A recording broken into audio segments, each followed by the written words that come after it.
Hi, everyone. This is Dr. Maureen Schwehr. I am a naturopathic doctor, and I am the Director of Integrative Services here at Sierra Tucson. And today we're going to talk about one of my favorite topics. We are going to talk about how trauma can affect digestion, and we're going to talk about how digestion can affect our physical and mental health. Just going to switch over to the PowerPoint view. Sorry, I'm just waiting. There we go. So I usually start most of my presentations with a quick overview of naturopathic medicine. As a naturopathic doctor, I love what I do, and I'm so proud of it. I think we're one of the best kept secrets out there, but there's a lot of confusion about that. There are 6 schools in the United States that have 4-year medical degrees in naturopathic medicine. There is one in Arizona where I'm currently working, in the Phoenix area, but I went to Bastyr University, which is in the Seattle area. This is just an overview that compares naturopathic medical training with other medical training. Just as chiropractors have their own medical schools and osteopathic doctors do, naturopathic doctors do. And so National College here is the oldest naturopathic school. It's in the Portland area. Bastyr University, where I went, is in Seattle. So we had the same basic medical and clinical training as MDs. I learned about anatomy and biochemistry. I learned how to diagnose and treat from an allopathic perspective. I learned about medications and how to prescribe them. But in addition, I had a lot more training in nutrition and herbs and supplements, homeopathy. So I have a broader tool set. So that just allows me to have a more holistic approach. So every state licenses their medical providers independently, and this is just a map of the current regulations for naturopathic doctors. So in the state of Arizona, where I am currently working, I am considered a fully licensed medical provider. I can prescribe most medications. I can order labs. In Washington State, where I was trained, insurance is required to include naturopathic coverage. We are considered primary care doctors. So this just gives you an idea across the country. Right now, we are licensed in some form in 19 states. The colors here, the dark green, are ones where there is some form of insurance coverage. Light green is licensed or registered. Bills are pending in the red and yellow states. We are planning on trying to expand this, but we don't have a date right now. So I just wanted you to understand, I think by the end of this presentation, you're going to have a much better idea of what a naturopathic doctor is, but I like to do a little bit of information around that so people know what my specialty is and why I have this approach. So we're going to start with the trauma part and asking, what is trauma? Trauma comes from the Greek word traumat, to wound. So any situation or event that overwhelms a person's ability to deal with it can be traumatic to that person. Certainly, I've worked with people with lots of the big T problems, people who've had severe abuse, who've been through some really awful circumstances. But it can also be traumatic to be a young child whose mother is depressed and you feel your mom's not there for you. So trauma can be anything that overwhelms us. And what has really been happening in the last 10 to 15 years is we've been really starting to understand how much trauma affects us. So this is just a screenshot. Nadine Burke-Harris is a pediatrician, and this is a picture of her from her TED Talk. I highly recommend it if you haven't seen it. So she noticed she works in an area where there's a lot of low-income children and children with a lot of trauma past. And she had really noticed how this was affecting that population. And then she talks in her presentation a lot about the ACEs study.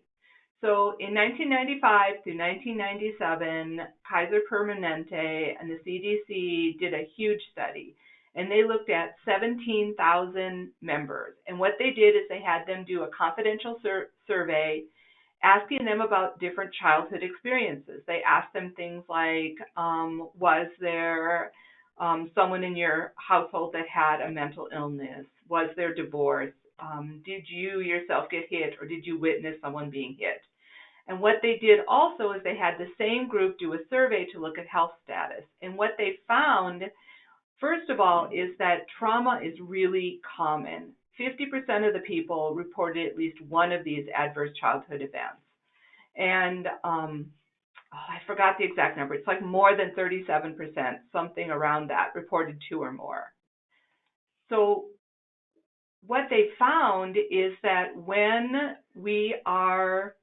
children have these adverse childhood events, it starts to impact in very large ways. And I think that we start to understand the science underneath it. What's happening is it causes a dysregulation in the nervous system. It actually changes the way the nervous system works. This also causes a difficulty in navigating interpersonal relationships, which causes more trauma because interpersonal relationships are stabilizing. What they found is that individuals that had these adverse effects were diagnosed with anxiety, depression, and personality disorders more commonly. What they also found, though, I sort of would expect that there would be mental health pieces, but what they found is all sorts of other physical and medical diagnoses that were so much more common. So someone who had 4 or more categories, so they said yes to 4 or more of those questions, they found that they were 1.6 times as likely to have diabetes. They were 3.9% times as likely to have chronic bronchitis and emphysema. So that is a 390% increase. It also, they found just overall poor health ratings. Self-reported alcoholism or alcohol abuse was 7.4 times as likely. Depression was 2 times, depression for 2 or more weeks in the past year was 4.6 times, and suicide rates were 12.2. So what they found is that when individuals had this sort of trauma, they had a lifetime increased risk of all sorts of health, mental and physical health difficulties. So this is another groundbreaking piece of information that I think is helping us to understand what's going on with trauma. This book, The Body Keeps the Score by Bessel van der Kolk. I love this book. I've been someone in my medical practice, I've always understood that trauma affects people's mental and physical health. But I was sort of trained in an era where we used metaphors for this. We would talk about the inner child, we would talk about energy cysts. And what's happened is in the last 10, 15 years, we have the functional MRI. And with a functional MRI, we can place someone in an MRI and ask them, recall the time that you got that puppy. And we can see what part of their brain lights up when they recall a joyful event. We can also ask them to recall the car accident that they had, and we can see what happens. And what this has done is it's allowed us to much better understand the science of trauma. We're understanding what's happening in the brain, and we're also understanding how that affects all other parts of our physical health. So what's amazing about the human brain is that in the limbic system, that's the middle part of our brain, this part of our brain has a very important piece of, it has a very important job. And one of its big jobs is to keep us safe. And we are really wired so that the minute we have danger, the minute we have real or perceived danger, everything changes in our body. We are amazingly adaptable to this. And that's a wonderful thing. It's just that long term, if we constantly feel like we are not safe, it has some big impacts. So some important areas here that help us understand the body's response, we're going to first talk about the amygdala. So the amygdala, in his book, Dr. van der Kolk calls it the fire alarm. So all input that we have from the outside world, everything we see, everything we hear, how your clothes feel on your body right now, that's all being wired through the amygdala. The amygdala gets that information first, and the amygdala's job is to decide safe or not safe. So even if an ant ran across my foot right now, my amygdala would notice that. And it's asking, is that an ant or is that a scorpion? Like, what's going on there? So anytime we have new input, the amygdala decides whether it's safe or not safe. So what happens when we have adverse childhood events, what happens when we have trauma is the amygdala becomes oversensitive to situations. It starts to interpret what can be everyday things as not safe. For instance, say you're driving in the car and it's a beautiful day and you put on your sunglasses and the next thing you know, someone sideswipes you. What can happen is the amygdala can decide that being in the car means maybe life isn't safe. It can decide putting on sunglasses perhaps means that something horrible is going to happen. In the book, The Body Keeps the Score, Dr. Vanderkolk talks about studies they did with children who had traumatic events. And what they would do is take children and they would show them a picture of an average scene, like a woman pushing a shopping cart, and say, what happens next? In children without trauma, they will say things like, she picks up ice cream and goes to her grandchildren's house and they have ice cream. Children with trauma will say things like, in the parking lot, a truck hits her. What happens is that the brain starts to look for danger because the child's experience was that the world isn't a safe place. So this can cause that big kind of adrenaline release that can really affect us. Now, another important part of this limbic system is the anterior cingulate gyrus, and it actually sits right between the limbic system and the frontal lobes, which is our cortex, prefrontal cortex. So it sits right between our emotional brain and our logical brain. And this is the part of our brain that lights up whenever we feel like we're in danger, and it lights up to figure out how do we get to safety. So if right now I told you guys there's a huge storm coming and they expect that a foot of rain is going to fall in the next hour, this part of your brain would light up and it would start thinking, where is my family? Where are my pets? Where is my house? How do I block the water from coming in? It would start to plan on your escape. What happens with chronic stress is this part of our brain becomes constantly active. And I know, like for myself, I grew up in a household that was not always safe and calm. And so I'm a chronic worrier. I not only am constantly trying to figure out how to solve the problems that I'm currently having, I think of things that might go wrong, and then I try to think of what I might do if it would. The thing is that this part of our brain being so active all the time, when we have that worrying going on, it's very exhausting. It's exhausting to the rest of our brain because we can't pay attention to what's going on around us or be in the zone if we're constantly planning on how to save ourselves from the next crisis. It also, when we're in that state, it turns off that rest and digest state that really affects our health. So, sorry that jumped. This slide basically just says the same thing. And then, oh, I didn't know I could do that. And also the hippocampus is another important piece. And so it consolidates information, and it actually helps information go from short-term memory to long-term memory. What I see is that this is something, when people have chronic stress, they have problems with that. They have big problems with that. And what we have seen is that trauma actually interferes with the ability of the hippocampus to help turn short-term memory information into long-term memory information. And I just wanted you guys to understand that that was really part of the trauma response as well. So now we're going to talk some more about the specifics of the GI effects. And there's three big areas we're going to talk about. So when we have trauma, when we have chronic stress, it really affects our digestion. And I want you to understand how how those changes can really affect our physical and mental health. As a naturopathic doctor, I was really always trained to look at digestion as such an important piece. We have this kind of myth in our society. We have a myth that what we eat doesn't really affect us. And I think in some general way, we know that eating better is good for us, but I think all of us kind of think that's a secondary thing. We don't realize how important it is. So when I first became a naturopathic doctor, I actually did a little talk similar to this on stress and hormones. And at the end of the talk, I was a brand new doctor. I had not seen a single patient yet. I had someone come up and she said, "Oh, thank goodness you're here. My assistant is so depressed. I know that you can help her." And so this is actually a case study of the very first person that I ever treated officially as a doctor. And it was such a good example of how all of these things come together. So her assistant, the woman actually paid for her assistant to come see me because she loved her so much.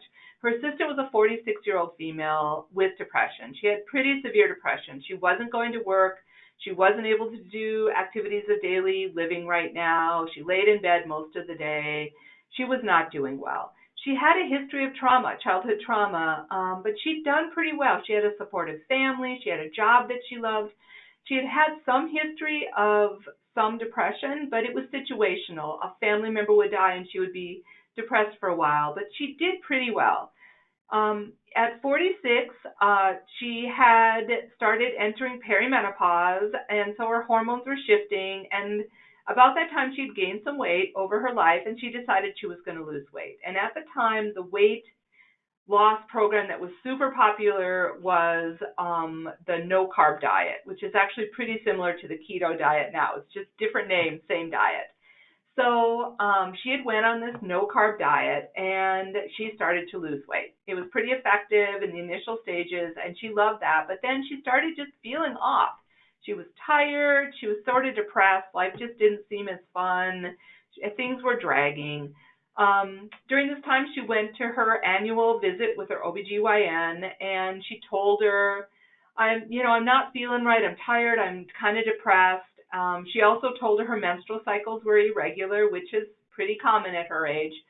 Her doctor didn't really address the fatigue and depression, but she said, your cycles are irregular. I'm going to put you on birth control pills to help regulate that. And so she started the birth control pills, and what happened is her depression just worsened. She just totally, sorry, I keep gently touching this and it goes to the wrong thing. And so her depression worsened to the point that I had been meeting with her now. So I wanted to explain from a naturopathic perspective what I think was going on here. So when she started that diet, the thing about the no-carb diet is that carbohydrates are where we get our B vitamins. B vitamins are naturally part of complex carbs, so things like brown rice, quinoa, whole grains have B vitamins. In our culture, because our diets are so poor, what we do is that simple carbs like bread and pasta, we actually spray B vitamins on them. And that's why they're called enriched products. So we spray the B vitamins on. So a common thing that will happen when we cut carbs out of our diet is we'll be low on B vitamins. And the thing is that B vitamins are really important to our mood. B vitamins are an important piece of all of our neurotransmitters. We can't make serotonin without B vitamins. We can't make melatonin for sleep without B vitamins. We can't make progesterone or estrogen without B vitamins. We can't make our antioxidants without B vitamins. There's hardly anything that important molecules that don't need a B vitamin. And so that was the first step. And then what happened is she was feeling off, but it wasn't enough to bring her into a deep depression. She was probably getting some Bs somewhere. Then what happened is the hormonal piece. So as women hit perimenopause, what happens is their hormones start to shift. And what typically happens is their progesterone drops more quickly than their estrogen does. So when that happens, women will feel the symptoms of low progesterone.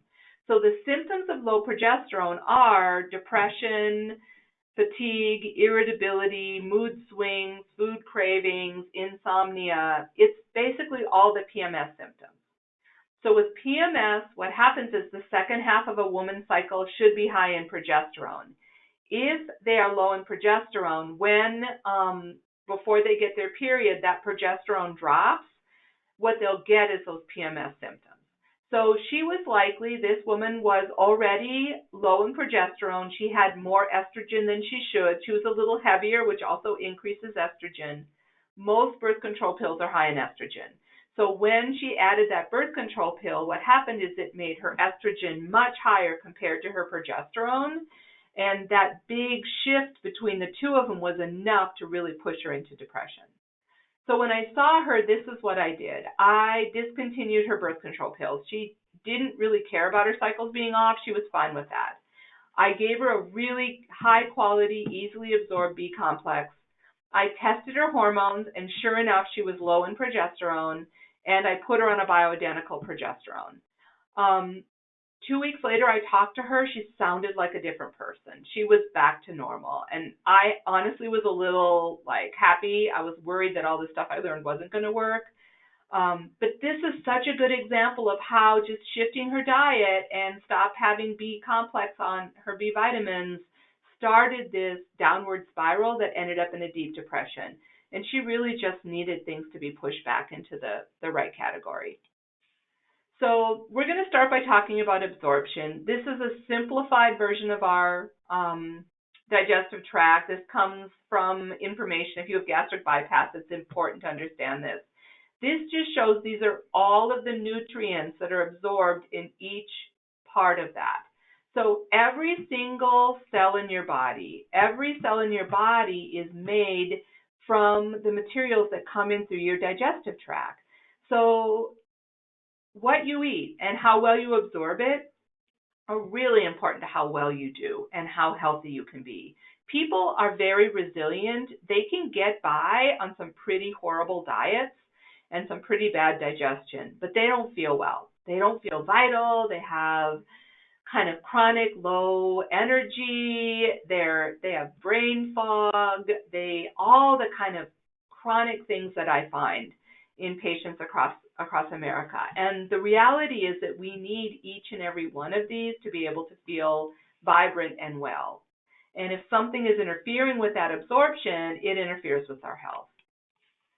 This is a methylation pathway. So I put this in not because I expect you to understand it, but I want you to see how complex our biochemistry is. So we are biochemical beings. So here is serotonin. This molecule, it is very hard to feel happy if you don't have enough serotonin around, but you can see all the pieces that go in. Here's folic acid. Without folic acid, no serotonin. You can see here that the folic acid has to be turned into the active form. You could see pyridoxine 5-phosphate is here. Here we have copper, magnesium.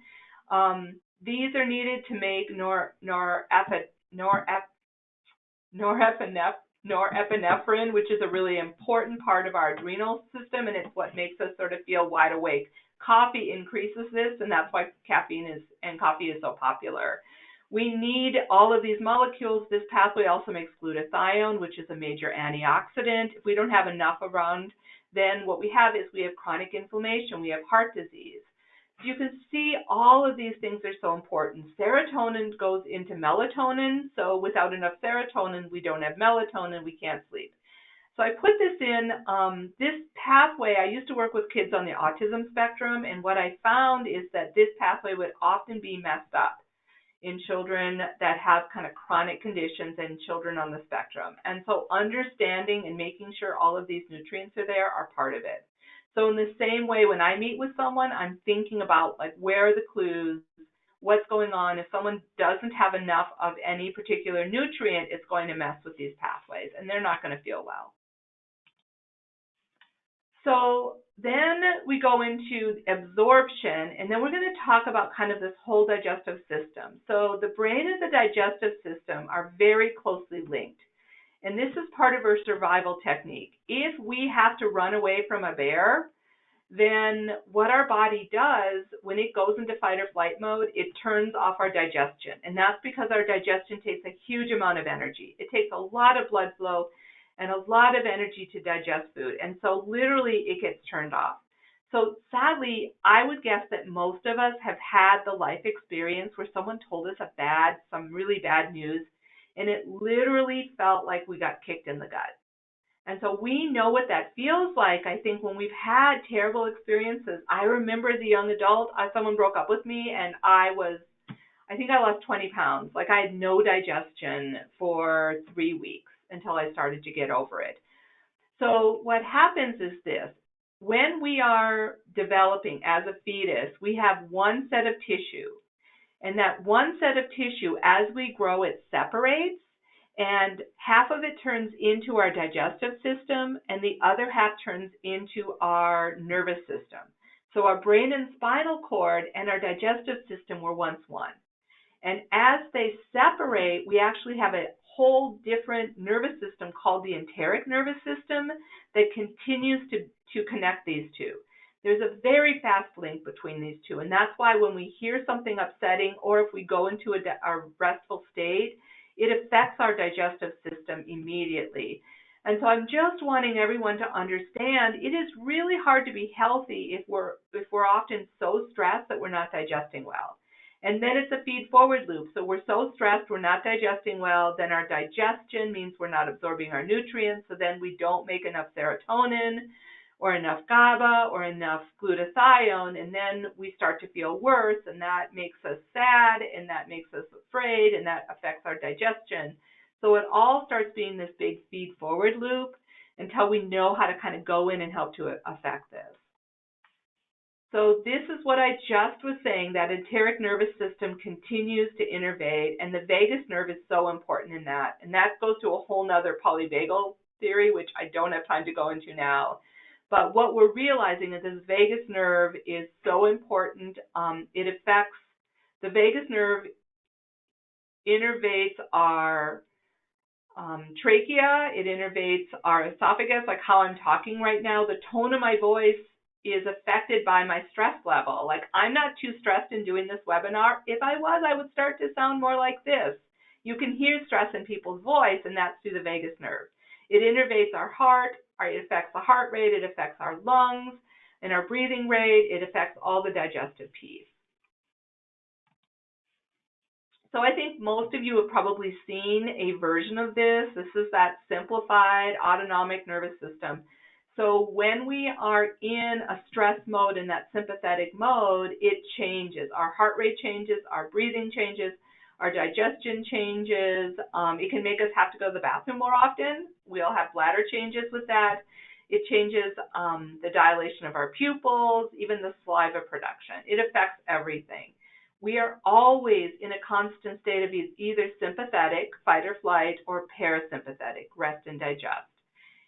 I have worked with people who are, I think their whole life, they may have never actually been in this rest and digest stage. If they grew up in a family where things were not safe or had some really big trauma and abuse, this part of their nervous system just hasn't been around. And then what happens is it's really hard for them to digest anything. So when I was doing the research for this talk, what I found was a lot of information about irritable bowel syndrome. So irritable bowel syndrome is a diagnosis. Whenever something is syndrome, it kind of means we don't know why, but all these symptoms come together and we're naming it this. And so with IBS, individuals they'll have digestive upset, they'll feel nauseous, bloating, they'll often have constipation or diarrhea, or it'll go back and forth. So what they found is there's a huge correlation between IBS and other mental health problems. So what they found is once someone is diagnosed with IBS, their subsequent risk of being diagnosed with depression, anxiety, insomnia, and bipolar disorder really increases. This risk is highest in the first few months, but even a year out and even 5 years out, if you have a diagnosis of IBS, you are more likely to end up being diagnosed with one of these mental health conditions. Also, they found that people with bipolar disorder who had high anxiety and depression scale. So these are people with bipolar disorder who are not being properly managed. What they found is that 29% of them, almost a third of them, also had IBS.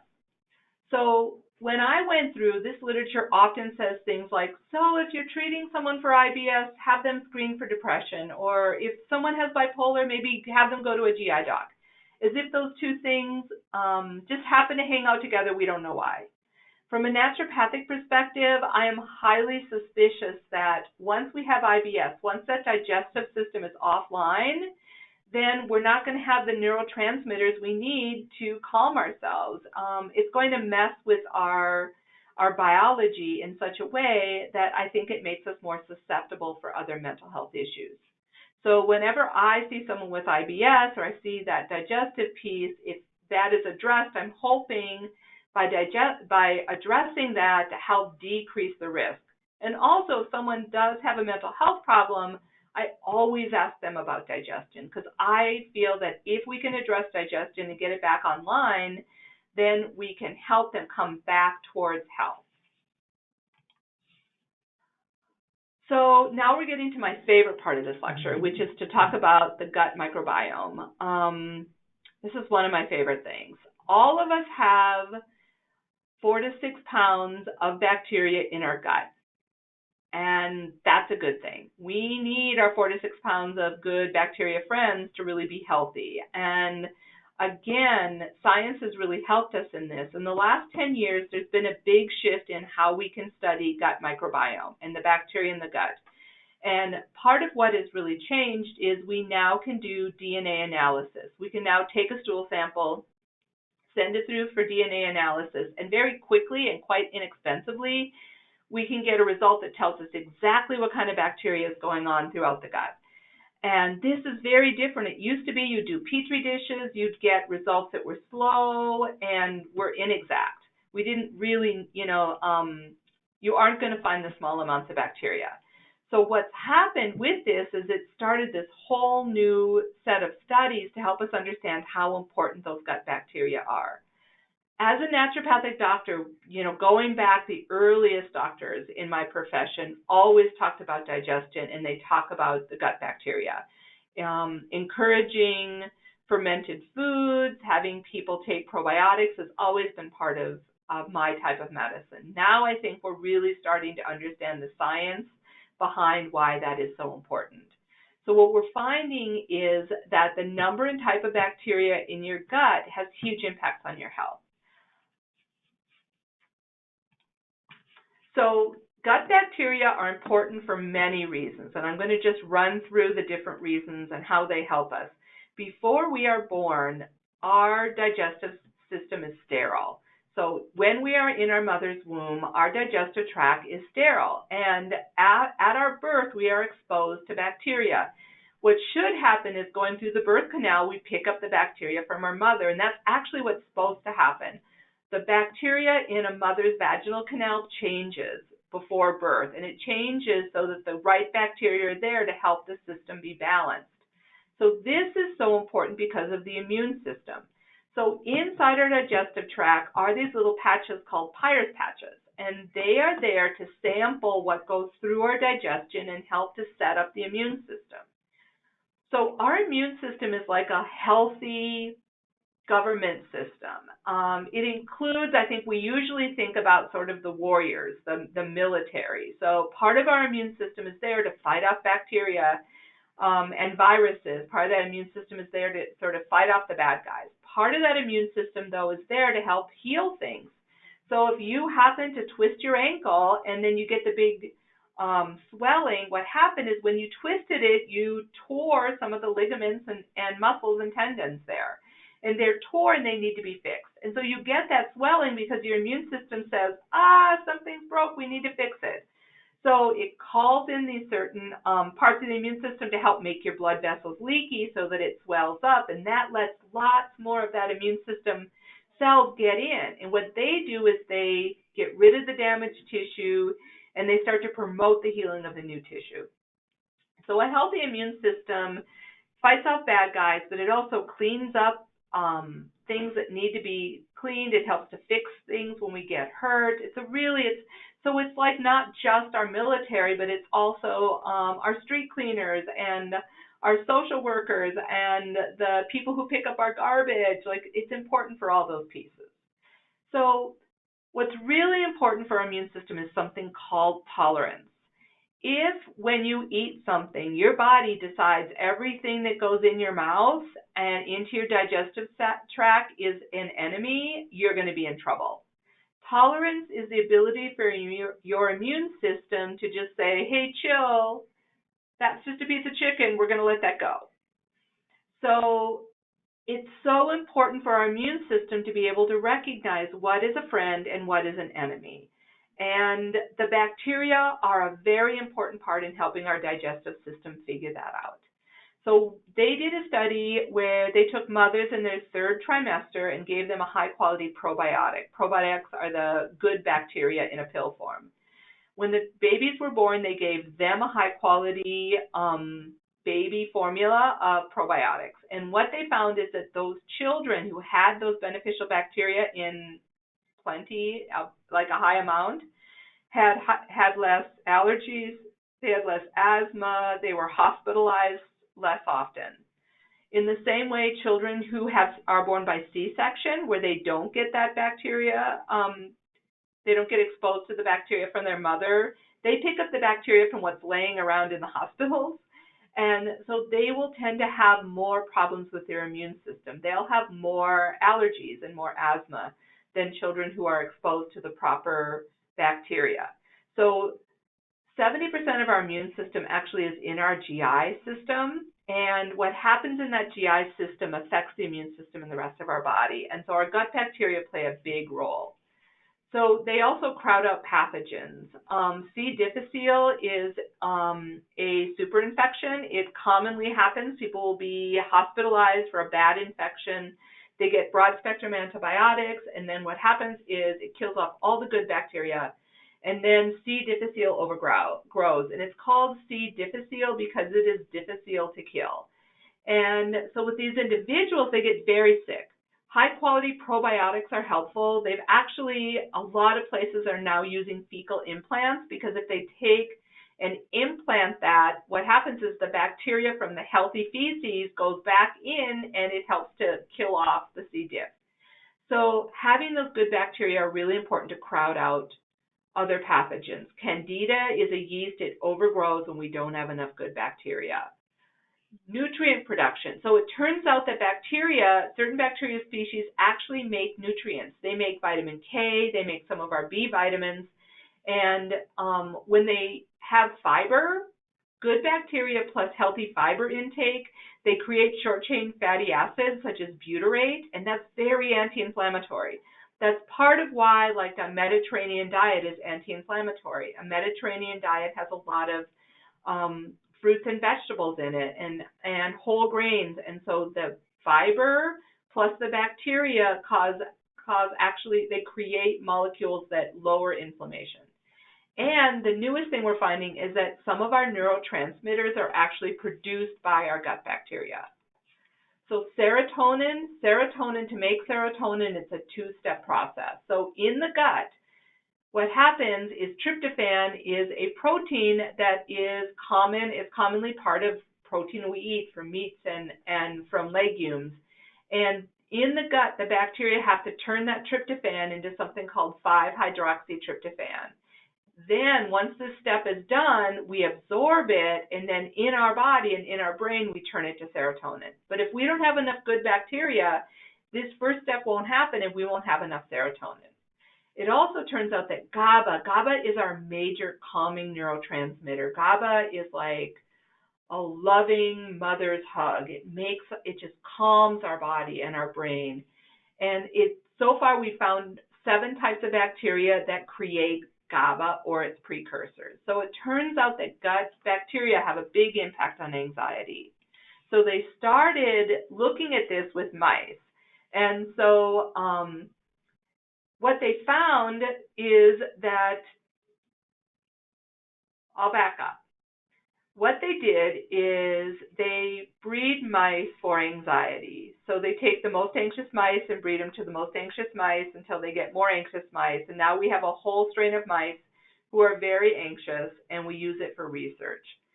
So we know they're anxious because they hide. They hide in corners. They don't interact with each other. They don't run mazes. So they took some of these mice and they divided them in half, and they gave half of them a broth that had Bifidobacterium insitus. This is a common bacteria that should be in high numbers in babies. And what they found is that those that had that broth acted less anxious. And then when they broke it down and looked why, they found, so the hypothalamic pituitary axis is that's between the hypothalamus and our pituitary gland, and that actually sits behind our third eye. So in the middle of our brain, behind our eyes, sits this little part of our nervous system. And so when the pituitary gland gets a stress signal, what it does is it tells our adrenal glands to release epinephrine and norepinephrine, which are adrenaline, and cortisol. So what they found is that in these mice, it affected the production of the norepinephrine and also the 5-hydroxytryptamine, which is, again, part of the pathway to go towards serotonin. So what they found is that it started to normalize these molecules. They also did a study with germ-free mice. So they took some of these mice that were bred for anxiety. They did a C-section before they were born, and they had those mice, they had them grow up with sterile digestive tracts. And what they noticed is they were more anxious, and they made more of the anxiety molecules, more adrenaline in their system. Sorry, I just took a sip of water because I've been talking a lot. So then what they did is they took some of those mice and they gave them a high-quality probiotic. And what they found is once the bacteria were in their system and their digestive tracts were no longer sterile, they actually showed less anxiety behavior and they had less stress hormones present in their body. This is just sort of saying the same thing. So then they started looking more deeply at this. Epigenetics is the idea that our genome is not sort of set for life. The old story was we have our DNA, we have our blueprint, and no matter what, we're just going to be the same person. That our blueprint is going to determine whether or not we have depression or whether or not we're sick. Like there's only one way for it to be read. What we're really finding is that that's not true. The blueprint is just kind of a marker, but our environment changes the way that blueprint is read. And that makes sense. If I had a blueprint for a house and I had a set of builders that were going to make it and they were poorly fed, they were working in a zone where they weren't safe and it was raining all the time, I'm going to get a very different house than that same blueprint read by and built by workers who are well-fed, healthy, happy, and, working in the sunshine. So our bodies are like that too. And so what we're finding is that our environment affects how our DNA is read. And the newest findings are showing that actually the kind of bacteria we have in our gut changes how our DNA are read. So here they found that bacteria modulate the expression of many genes in the human and mice intestinal tract. It includes genes involving immunity, nutrient absorption, energy metabolism, and intestinal barrier function. So that's like how making sure that our gut isn't leaky, that it just absorbs the right things. So we're finding that gene expression is actually changed according to the bacteria in our gut. Most of the effects are in the small intestine, and they have several studies that show that taking probiotics actually can change gene expression. So there have been studies in all these areas that have linked changes in different gut microbiome with all of these different disease states: autism, obesity, diabetes, Alzheimer's, asthma and allergies, Crohn's disease, hepatitis, inflammation of the liver, autoimmune diseases. I've seen so many studies across, whether it's Crohn's disease or multiple sclerosis, there are studies that indicate that gut microbiome has an impact on the disease process. Peptic ulcers, abnormal cholesterol. So our cholesterol levels are actually affected by our gut microbiome. It can affect forms of cancer, atherosclerosis, and more. So it seems like almost anywhere they look, where they start to study this, they're seeing that those gut bacteria make a difference. And that actually makes sense to me because if you think about the biology of this, what's happening is they are the first line in helping us to break down our nutrients and helping those nutrients to be properly absorbed. They're in the front line for helping to create neurotransmitters and for creating molecules that are either inflammatory or anti-inflammatory. And so they're acting at that very beginning part where we're getting the building blocks we need to repair our body and to be healthy. So inflammation is what I was talking about a little bit before. So one of the reasons why fiber intake is so important is good bacteria actually break down fiber. So fiber is part of whole foods. Fruits and vegetables have a lot of fiber in it. Whole grains have fiber, beans have fiber, nuts have fiber. Where you don't find fiber is processed foods. That fiber, the bacteria interact with it and they create these really important molecules. Acetate, butyrate, propionate, and the levels of these actually change how our immune system responds to inflammation, not just in the gut, but it actually affects the rest of the body. So these molecules, if you have a lot of butyrate, it not only lowers inflammation in the gut, it can lower joint inflammation. And so understanding these and knowing them are really important. Dysbiosis, which means the wrong kind of bacteria, not the healthy form of bacteria, can lead to an increase in inflammatory cytokines. Cytokines are part of our immune system. They're messengers, and those messengers can either send messages like, hey body, be more inflamed, or hey body, chill, we're going to stop being inflamed and we're going to go back to health and not have this pain and inflammation. So this is a really interesting study. One of the psychiatrists here gave me some of this information, and there's been more studies on this. So what we're finding is that Alzheimer's, some people are calling it type 3 diabetes. So what they're finding is that blood sugar dysregulation, if someone has high insulin levels, if someone has high glucose levels, as we do with type 2 diabetes or pre-diabetic states, that those individuals are statistically much more likely to develop Alzheimer's. And so they're finding that there's this inflammatory piece. People with high inflammation in their bodies get more Alzheimer's, and people with blood sugar dysregulation have more inflammation. So to study this, what researchers do is they take a molecule, D-galactose, and they inject it into mice. And what they find, D-galactose causes inflammation. And they do this because it causes inflammation in the brains of the mice that looks very similar to Alzheimer's. So they use that to study. So what they did is they took a bunch of mice, they injected them with D-galactose, and then they took half of them and they gave them a high-quality probiotic. And what they found is that the mice that were given the probiotic, when they went and they looked at the brains after the mice died, they found that the inflammatory response was not there. So the brains of mice who were given probiotics after the D-galactose were not inflamed. So there's been follow-up studies in humans, and actually a lot of the staff here, our psychiatric staff, actually make a point of either doing probiotics or doing making sure they eat foods that are naturally high, fermented foods like kefir or yogurt or kimchi or sauerkraut. Fermented foods are really helpful because there's been evidence that it helps to prevent Alzheimer's. So this is very interesting. One of the things that we're finding now is that gut microbiome actually change how drugs are metabolized.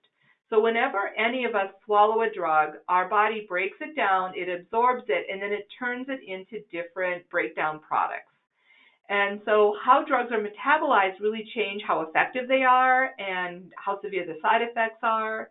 So what they found is in all of these really common drugs, like digoxin, simvastatin, L-DOPA, that the kind of bacteria you have in your gut changes how that drug is metabolized. So we've always known that people respond differently to medications. It would be so convenient as a doctor for me to know, like, oh, if I give everybody this one pill at this one dose, the same thing will happen. And that's not how it is at all. And that's especially true for psychiatric medications. Really big variability about how they work and what the side effects are. So what we're finding is that gut microbiome play a role. Now, the last time I did this, I have to admit it was a bit ago that I looked. There are more. There are more that we have seen, and the rest of them, it's not like they've done studies to say like, oh, the gut microbiome doesn't affect antipsychotics. It's just that we probably haven't studied it yet. So most medications have not been studied, but I think we need to understand this, and if something isn't working the way we think it should, my suggestion would be to look at the digestion. And I have an example actually of that in a case study. So comorbidity, now we're going to sort of go back to that irritable bowel syndrome, because irritable bowel syndrome is such a broad category of digestive upset. I see it so commonly. And so when someone has IBS, they often have gastroreflux disease. So they'll have GERD. Dyspepsia means upset stomach. Look at this, like 65% of them have GERD, almost half of them have an upset stomach, chronic headaches in 40%, fibromyalgia in 21% of the patients. Anxiety or depression were found in 81% of the people who had IBS. You can see how important this diagnosis is to mental health. So symptoms, here we're talking about symptoms of SIBO, but these are also the symptoms that can be associated with irritable bowel syndrome. So the newest big thing, what I want to talk about right now is small intestine bacterial overgrowth. So this, again, is a newer thing. When I went to medical school, no one talked about SIBO. Everyone talked about IBS, but SIBO wasn't a thing yet. And so it's become very popular in the last 5 years.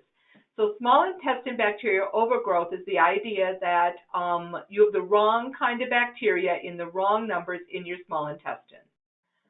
Of that 4 to 6 pounds of bacteria that you have in your gut, most of it should be in your large intestine. What will happen is that with stress, or antibiotics or opioid use that slows down the digestion, you can get this overgrowth of bacteria in the small intestine. And so the symptoms of this can be bloating, abdominal pain, bad breath, constipation, diarrhea, or both, difficult with weight gain. I also see this sometimes with people who have a difficult time losing weight. Muscle pain, fatigue, irritable bowel syndrome, interstitial cystitis. That is where the bladder feels irritated as if you have a bladder infection, but you don't. The bladder is inflamed and irritated. So it's a really difficult disease, and it is highly associated with bacterial overgrowth. Restless legs, iron deficiency, food intolerances, and sometimes people are worse with probiotics. I don't think that's always true, but I've seen it. So causes, chronic stress. When we're stressed and our digestion isn't moving, then it's just sitting there. The bacteria start to move up into the wrong place. And so chronic stress is one of the biggest causes. Proton pump inhibitors, those are for GERD. They reduce the acidity in the stomach, and then you get the wrong kind of bacteria in your small intestine. Opioids decrease the wave motion in the small intestine. So basically a system that should have a gentle forward flow instead just sits there and the bacteria move to the wrong area. So antibiotic use, especially chronic use, will kill off the right bacteria, and then you get the overgrowth of the wrong one. Chronic alcohol intake will do this, and food intolerances. If dairy is not a good food for you and you keep eating that dairy, then you're going to get this overgrowth of the wrong kind of bacteria because of it, for example. So testing, you can do a breath test for this. We don't do that here. It's kind of complex to do. But what you do is you have someone, you give them something that feeds that bacteria, and then they blow into a little bag, and you do that like right away, then at intervals up to 3 hours. It's a very good way to actually see what's going on, and so you can test to see if SIBO is present. There's two sort of basic types. Sometimes some of them are fed more with lactulose and some glucose. You give both. But it doesn't matter which, you're still going to get symptoms, and I've found that some people have overgrowth in both types. So treatments, if SIBO is present, if I back it up a bit, the first thing I try to do is to get the system flowing. So I think of a healthy digestive tract as a flowing stream, and with that flowing stream, if it's stopped or backed up because of stress or because of opioid use, then what's going to happen is it's not going to have a healthy flow, and it's going to be harder to treat. So I try to go to treating the cause first. So if someone's getting a lot of antibiotics use, I try to find a way to make the immune system work so they don't need that sort of chronic antibiotic use. If someone has a ton of stress, I'm going to make sure that they are doing other therapies that help to regulate the nervous system so that they can have some normal digestion as part of their everyday experience. So I treat the cause. And then what we can do is we can use a number of products to kill off the bad bacteria. So from a medication perspective, rifaximin is the most common that is used. It's quite expensive. It's hundreds of dollars, and insurance typically doesn't cover it. There are some tricks as a doctor to get a discount for them or to get it covered. I don't often use this because I find that less expensive natural products work just as well. So berberine is one of my favorite things to use. Like 500 milligrams twice a day is a very effective dose of berberine. These are some of the herbs that it comes from: golden seal, Oregon grape. There are other herbs that have high berberine levels, but berberine is a wonderful antibacterial, antiviral, antifungal, and it's my first go-to in many cases. Garlic can be really effective in killing off the bad bacteria. Neem is an Ayurvedic herb that I really like. Oregano oil is wonderful in doing this. Peppermint oil mildly kills off the bad bacteria, but it's also helpful because it's antispasmodic. So enteric coated peppermint oil, I'll include that if someone has IBS and they have a lot of spasms and abdominal discomfort. And so it's wonderful because it helps to kill them off at the same time. It kind of soothes things out. So I want to give you a couple of examples from some case studies I had. So in my private practice, before I worked full-time in mental health, I used to work with kids on the spectrum. And Max, his mom brought him in. He was 3 years old at the time. Very little language. He could say mom and no. Very little social interaction. I remember his dad came in with him, his first visit, and I said, "What are you expecting from this?" And he said, "I just want my son to notice I'm there." He said, "I come home, he doesn't even notice. He doesn't play with me." He had a little brother. He never really interacted with his little brother. He had not been officially diagnosed with autism, but he had so many signs of autism. He had had somewhat of a traumatic birth. He had been stuck in the birth canal for a long time. He had chronic swollen tonsils. His tonsils were so swollen he had sleep apnea. His mom would hear him stop breathing, and he was actually scheduled a month out. He was going to get his tonsils removed. He had chronic ear infections from infancy over and over again. He had multiple rounds of antibiotics. A lot of them didn't work. He was a very, very, very picky eater. Often the kids on the spectrum, what I will find is they wanted to eat wheat, dairy, and sugar. And with him, it was pasta with pesto that had dairy in it. And he would also eat cheese. He loved cheese.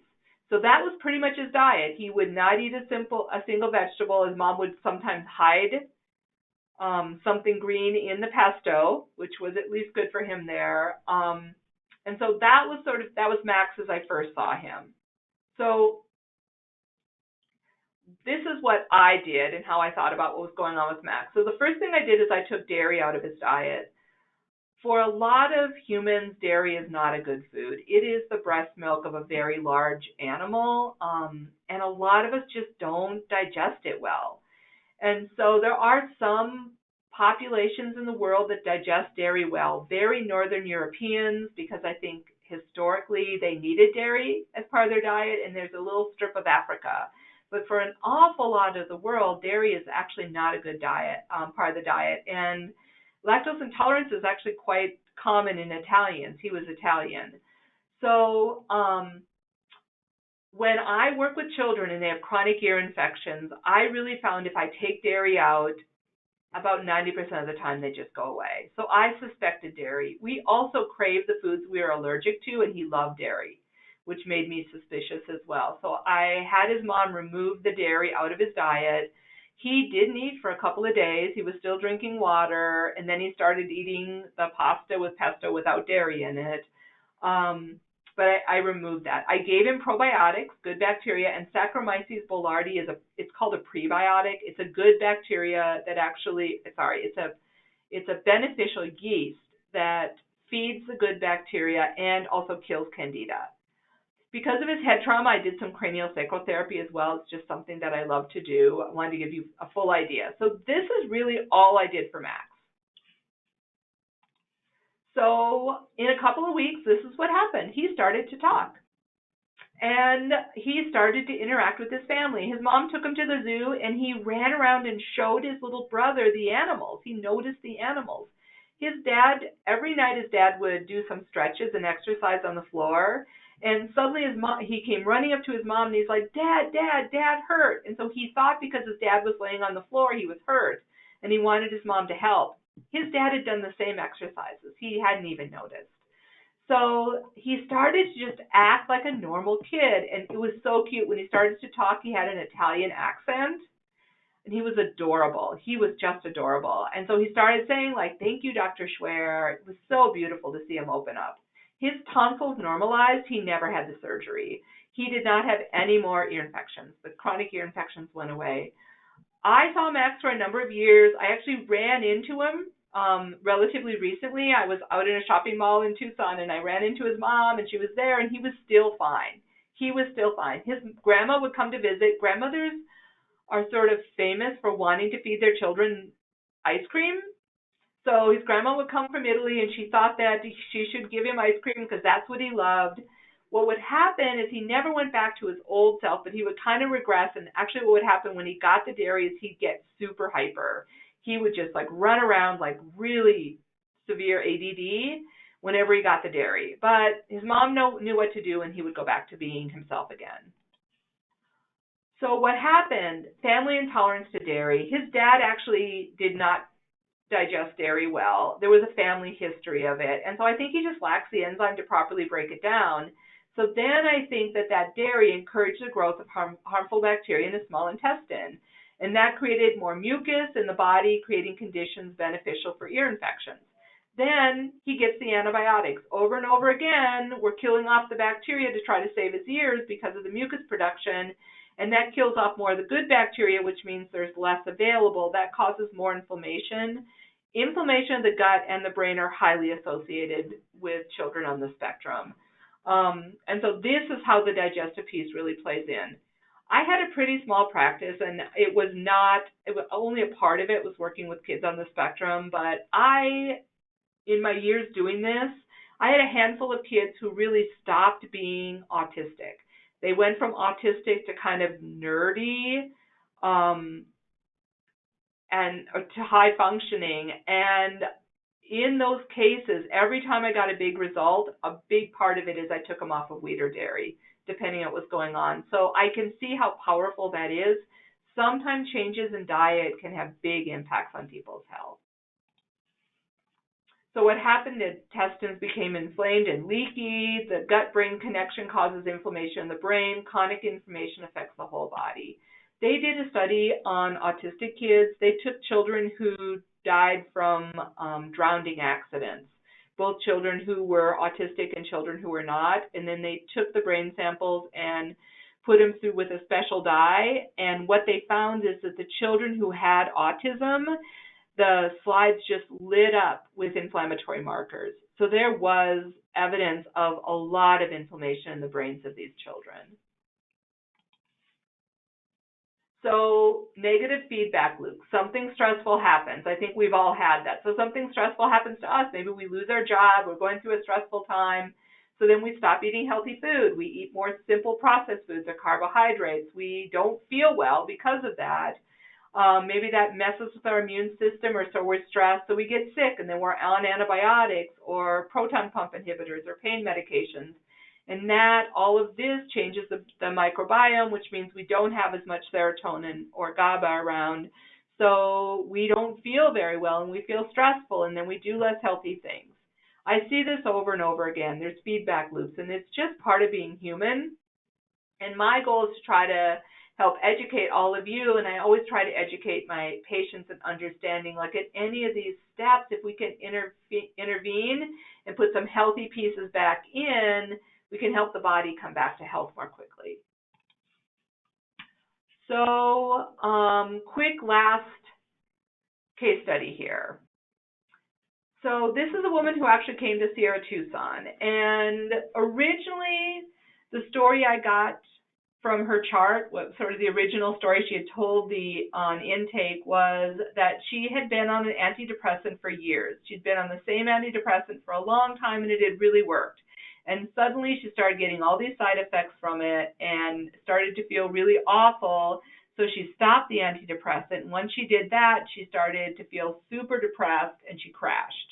And so she came to inpatient treatment because she had crashed and she felt so horrible. So the initial story I got was side effects started to come in, stopped the antidepressant, it wasn't working anymore, I stopped it and I crashed. So what I did is I sort of backed her up and I said, okay, when you started getting those side effects, what was happening? I wanted the whole story. Like, was there anything else to the story, or just randomly was everything the same and suddenly the medication stopped working?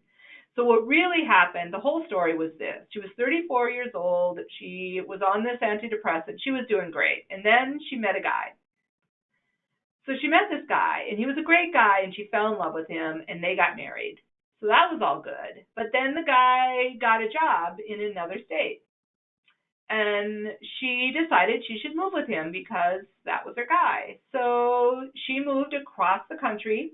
She lost all of her support network. She lost all of her friends. She lost all of her family. She lost a job that she really loved and wasn't able to get a new one. She moved to a very different climate. And she moved to a climate that just did not work well for her. And so almost immediately upon moving, she got pneumonia. And because damp climates are more associated with pneumonia, and in Chinese medicine, lungs are about grief. And I think there was some grief there for everything she'd given up to move across the country. So she got pneumonia. And it wasn't really treatable. It was severe. She said she had multiple rounds of antibiotics. So then I started asking her, when you started having the side effects, what were they? And the side effects she described from her medication were actually really similar to SIBO. I think the side effects were from the digestive changes that were from all of the antibiotics, but she thought it was her medication, so she stopped it. And then when she stopped her medication, she had a messed up digestive system. She had a messed up immune system because she was still trying to get over a pretty severe pneumonia. And now she didn't have her antidepressant on board. So this is sort of saying what I was. Yeah, she had restless leg, nausea, fatigue, and muscle pain. And she decided those were all from her antidepressant, which these are not the typical things you get from an antidepressant, especially after years of being on it. What I found is that it's not unusual for patients to decide that whatever's going on is because of a herb or a medication, and decide that that's the problem, even though it might not be. They're not very scientific about it. And it's because we're trying to understand. She doesn't know why suddenly she feels all of this. She doesn't have the education to know, like, oh, this probably means my digestion's off. So it makes sense that she looks at that pill she takes every day and decides maybe that's it. Maybe that's what I need to stop.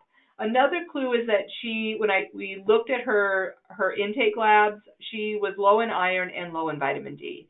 And so that's another clue to me that the absorption is off. These are usually the first two vitamins to be impacted by digestive problems. So this is what we did. I treated her SIBO. I gave her berberine and peppermint oil. I gave her an active B complex just to get that. Most women need B vitamins, especially if they're cycling, because we use a lot of Bs to make our hormones every month. I gave her Ferroplex, a high-quality iron supplement, vitamin D drops. After 2 weeks, so first I kill off the bad guys. We put in the good guys, the probiotic and Saccharomyces boulardii. Sorry about that. We talked about her diet. I really suspected dairy. anytime there's chronic phlegm, people get recurrent sinus infections, or they say like, yeah, I'm always phlegmy or mucousy, I think about dairy. So it seems like dairy was a pretty suspect part of her diet, so we had her get rid of that, and she started more vegetables. They did do genetic testing to look at like how her body broke down and metabolized different antidepressants. They switched her antidepressant, and it started working fine. I think it's possible her old antidepressant would still have worked, but the story was already sort of accepted by the doctors that the problem was her medication. But after all this, she felt great. And I think that this part was really needed if she was going to survive in her new environment. So what do we do? What do we want to do if we want to be healthy? We be a good friend to our bacteria. And so probiotics, I would prefer that instead of pills, we get them in fermented foods like yogurt, kimchi. If you go back, all of your grandmothers probably made some sort of fermented food. All major cultures have fermented food, and having them as part of our everyday diet is really important. Whole foods are so important. Processed foods have additives that are there to stop bacteria from breaking them down. So when we eat them, our bacteria aren't able to break them down properly. Beneficial bacteria thrive on fruits, vegetables, and legumes. Non-beneficial bacteria thrive on processed foods and simple carbohydrates. We are what we eat. Just a little, people always ask about supplements, so a couple of helpful websites. There are no controls on supplements. So to make better choices, Consumer Labs, you can sign up for them. It's an online membership. It's not that expensive. They actually test and rate supplements. And they have other information about supplements and their dangers. It's one source. They're not my favorite. I hear rumors that perhaps these guys, if a company pays them, they don't put the negative results in. But it is a source of information I will often use. Emerson Ecologics is actually a company. It's a warehouse and a supplement site that sells to doctors. If you go there, they actually rank the supplements. You can see what's available on their site, and they rank them to tell you which of their products are independently tested. So Emerson's a good place to go to say, hey, is this a company that tests to show that these supplements are pure and of high quality? People always ask this, so I know what to do. Claire Labs and Genestra are two brands of high quality probiotics that I love. There are other good ones out there, I'm sure, but these are the ones I really trust. And so I included it so you guys would have that information. I'll let you read that. We can just skip that part for now. I want to get to the questions. And so here I am. This is some information. This is me. If you have any questions, this webinar or a similar webinar will be available. So if someone missed it, they can still go and watch it on our website. This is the American Association of Naturopathic Physicians. This is their website. If you think you need a naturopath in your life, you can look there, and they'll have, under Find a Doc, recommendations. I had heard that a lot of people from California signed up for this, so I put in the calnd.org. This is the website to be able to find a naturopathic doctor in California. All right, so now I'm going to try to find the questions tab. All right, here's one about working with eating disorders. I work with eating disorders. How do you see the interplay of those diagnoses with these issues? People with eating disorders are near and dear to my heart. I was once the medical director of a small eating disorder facility here. What we have to be careful with, so yes, I think that the digestive piece is so important, and I always address it when someone has an eating disorder. Where, of course, we need to be careful is not triggering, saying things like, oh, you're intolerant to dairy, and causing more restriction as part of it. So when someone has an eating disorder, I always talk to them about the importance of digestion in creating neurotransmitters and in helping them feel good, because it's just impossible to be able to feel good in life if you don't have enough of the basic nutrients on board. I will often use digestive enzymes as a first step with that. Typically between stress and all the things that disordered eating brings with it, the digestion isn't working very well. And so digestive enzymes are a really safe way to be able to do that and help to improve the digestive process. I do more testing with individuals who have eating disorders. I make sure I look at the vitamin D levels. I look at the iron levels. I use MCV and MCH, which is part of a basic chem panel. If those numbers are elevated, it usually means that there's a B12 deficiency. I really make sure that B vitamins are in place for them. When individuals restrict, they're often restricting carbs and they're low in B vitamins. And so getting a high quality B vitamin in them is important. B vitamins, especially B6, will upset the stomach, so I make sure that they eat something with it. But I think that to really properly work with eating disorders, I think the digestive piece is so important with it. And I try to start more with support and helping them feel more comfortable. So to have less bloating and all of that before I sort of aggressively treat, because first I'm just trying to get them to digest a little better. Will taking GABA orally help? Yes, there are indications that oral GABA is helpful, and so it is something that I will prescribe, and I think it's definitely worth a try. I've seen it be really helpful for some individuals. How do you help get rid of inflammation in the intestine? So when there's inflammation in the digestive system, the first place I actually think about is food intolerances and the diet. So if someone has a food intolerance, if they're making antibodies to foods, there's sort of two ways to really figure it out. One is to do a blood test. I like to do a blood test looking for IgG and IgA. I like the US Biotech test. It's relatively inexpensive, and I've seen some good results with it. But there are other good tests out there as well. So doing that test actually will tell you if there are markers. It'll actually tell you if there are antibodies to certain foods. It's not the whole picture. That test is not diagnostic, but it often gives you clues as to where you need to go.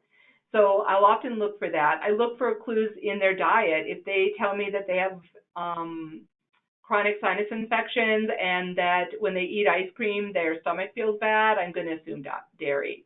The other thing you can do is you can just do a food allergy diet. And so what you do is you avoid the major allergens and you eat a really clean diet for 3 weeks and see how you feel. And then you have to add the foods back in one at a time.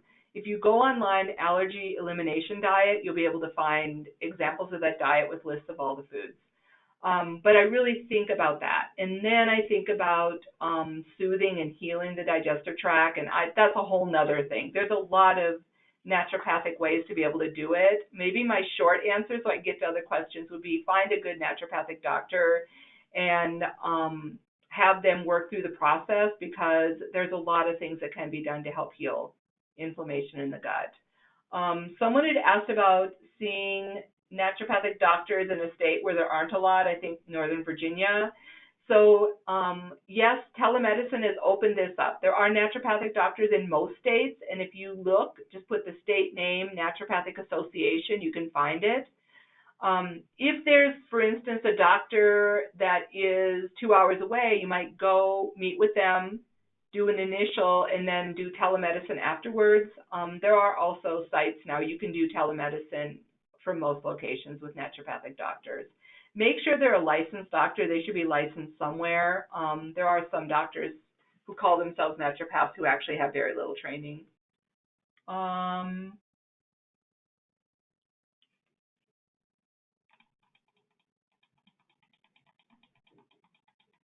What's the best way to take probiotics with a meal or on an empty stomach? So I have found I've gone to conferences where people have done nothing but talk about probiotics for 2 days straight, and what I will find is that there will be like people who argue for one or the other. My thing is just get them in. Just get them in. I think there's a lot of controversy about probiotics because the truth is stomach acid actually kills most of them off. And although that is true, I've seen them be very helpful for people, and I've seen them be very effective, and we have studies to show that. I think short term, what seems to happen is that and when you're taking them, it helps the problem, but it doesn't necessarily just change the bacteria in your gut. What works long term is a more healthy diet. So they tested individuals and looked at their gut bacteria, and they worked with people where there was a lot of dysbiosis, and they had a standard American diet. And then they had them eat a healthy whole foods diet for 2 weeks. And what they found is that after like 10 to 14 days, their gut bacteria switched and it was much more healthy. It had a much more healthy back. And then what they found is after 3 days back on the standard American diet, the old one was back. So the way to really change long-term your gut biome is to change your diet. And the way to do that is to put real whole foods in. Doesn't mean you have to be perfect, but if in the average day you have no fresh fruits or vegetables, that's going to be a lot harder for your good bacteria to live on than if every day you have that included in every meal. So I say for good bacteria, get a high quality. For probiotics, just take it when you can. Just get it in you. There's no one answer that seems to be clear, and I've seen it work either way with people.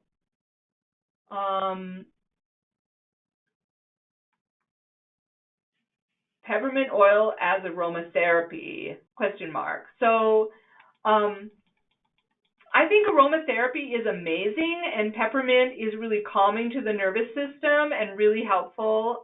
Peppermint's so amazing because just the smell of peppermint is beneficial for calming the nervous system. It's really good for headaches.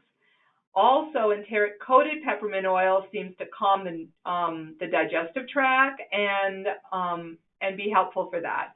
There's others as well. One of my favorite things for depression is a supplement called Lavela, Lavela. It's by a company, Integrative Therapeutics, and it's concentrated lavender oil in a pill. And they did a small study that showed that it worked as well as some of the benzos in treating anxiety. I've used it here and seen some really good results as well. And so it's interesting, some of these beneficial aromatherapy herbs can also be beneficial taken internally.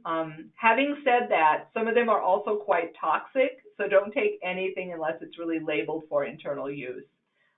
Peppermint is a very safe product to take internally.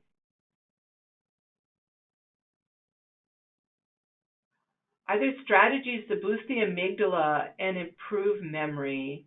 Yeah. It depends on what's causing the loss of memory. I see that the biggest common, if the problem is trauma, then the best thing to do is to use treatments that have been shown to be effective in treating trauma. And talk therapy is wonderful and helpful to people, but to really change the way that amygdala reacts, that fire alarm, you need therapies that don't just talk, but also affect another part of the brain. Somatic experiencing, EMDR, revisioning, yoga, somato-emotional release, equine therapy, and there's lots more. In the book, The Body Keeps the Score, he talks about that. So if the problem is from trauma, then treating the trauma will help the memory and it'll help to calm the amygdala. Oh, bioneural feedback, another wonderful way to help work with the brain. If the problem is from nutrient deficiency, for instance, in the elderly, they found that a lot of the elderly are deficient in B12, and just doing B12 shots actually was really helpful in improving memory and energy. So it depends on what the problem is. My thing is when you have a symptom, you figure out what caused it and try to treat the cause instead of the symptom. If someone's constipation and the bacteria goes in the wrong place, where does it go? What is the impact on mental health? Oh, that's a great question. So I should have really been emphasizing this. If someone has constipation, do not kill off their bacteria. Don't give them anything to kill the bad bacteria until they're regularly going to the bathroom. because otherwise it just causes more toxicity. So first I treat the constipation before I do it. I should have said that. I'll add it to my slide. And so do not use stimulant laxatives. They can cause dependence and more constipation. Fiber is really important. Psyllium can be a wonderful source of fiber in doing it. And then I often use magnesium because it helps to stimulate movement in the digestive tract. And at the same time, most people are low in magnesium. And so magnesium helps with anxiety and muscle pain. Also body work, massage, and acupuncture can be helpful and calming the nervous system. But yeah, definitely do treat that first. Okay, we'll see if I have.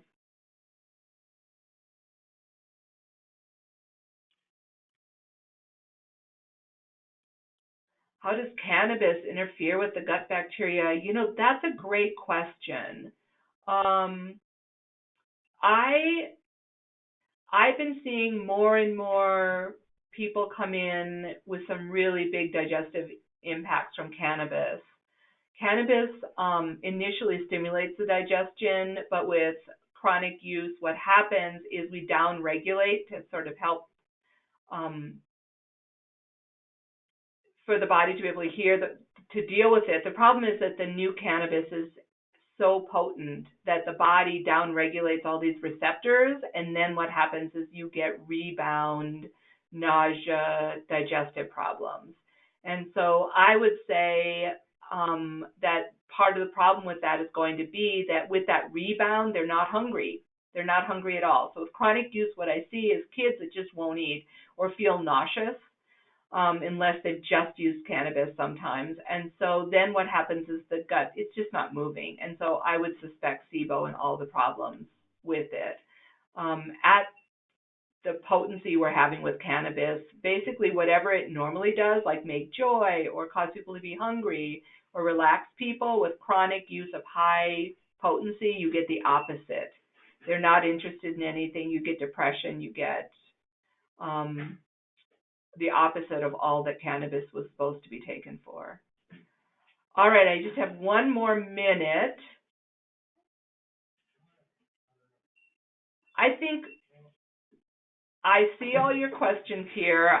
I'll put together a secondary piece to this. It'll be nice to use this to be able to look. I'll answer this one last one. What is the difference between a naturopath and a functional medicine doctor? So functional medicine doctors typically do a lot of testing to look at nutrients, how much nutrients is present. They do a lot of extra testing. That person might be a naturopathic doctor, a chiropractor, or an MD, or some other form of doctor. Functional medicine doctors can be really helpful. I would just say make sure that if you go to a functional medicine doctor, they're doing a good job to back up and look at why are all these problems here. So if I test someone and I see that they're deficient in a million things, my next question is, why is that? And so instead of giving them a ton of supplements to fix that, I look back and try to fix their digestion or their stress levels. So make sure the functional medicine doctor isn't just saying, here's a test, here's a supplement. You need to look at the whole picture. All right, it's 1:30, so I think we're done for the day. Thank you so much. I really appreciate everyone being part of this today, and all of the handouts that I did with this are all going to be available online here. Thank you.